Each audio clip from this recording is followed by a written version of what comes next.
අද මාව ඇත්තටම පිළිගන්න ආවෙ ගැන මම අද මෙතන ඉන්නේ ඇත්තටම යම් පුද්ගලයන් 4 දෙනෙක් නිසා. ඇත්තටම මම කැමති 4 දෙනාව වේදිකාවට ගෙන්නන්න. එක්කෙනෙක් මගේ අම්මා, මගේ තාත්තා සහ ඈන් මිස් සහ මගේ ගුරුතුමා ටෝනි ප්‍රසන්න. ඉතින් ඇත්තටම මේ 4 දෙනා හින්දා තමයි මම අද මේ වගේ තැනකට ඇවිල්ලා ඉන්නේ. සෑහෙන දුක් කංකවුරු පිටින් තමයි මම ආවේ. සෑහෙන ලොකු බාධක තිබ්බා. මගේ පළමු පියවර තමයි මගේ තාත්තා යගුලිය කවපෙත්ත විසිකල්ලා ආසියානු පදක්කම් තියනවා.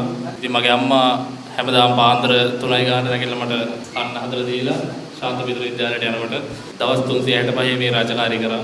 මම මල්ල ක්‍රීඩාවට එක් වෙන්නේ මගේ පළවෙනි ගුරුතුමිය ඈන් මිස් 100 200 ලෝන් ජම්ප් තමයි කරේ. මගේ ජීවිතේ වෙනස් කරපු ගුරුතුමා තමයි මේ ඉන්නේ ටෝනි ප්‍රසන්න. ඉතින් ඇත්තටම ඔයාලට ගොඩක් ස්තුතිවන්ත වෙනවා. මොකද ඔයාලා හින්දා තමයි අද මම මේ තැන ඉන්නේ.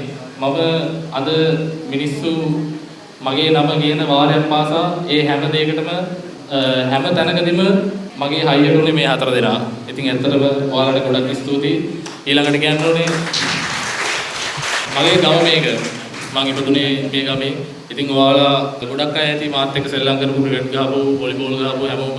ඉතින් ඔයාලට ගොඩක් ස්තුතියි. මොකද අද ඕගොල්ලෝ ඉඳලා තමයි මම මෙතන ඉන්නේ. ඕගොල්ලෝ දෙන මේ මොටිවේෂන් එක තමයි මගේ ඉදිරි ගමනට වැදගත්.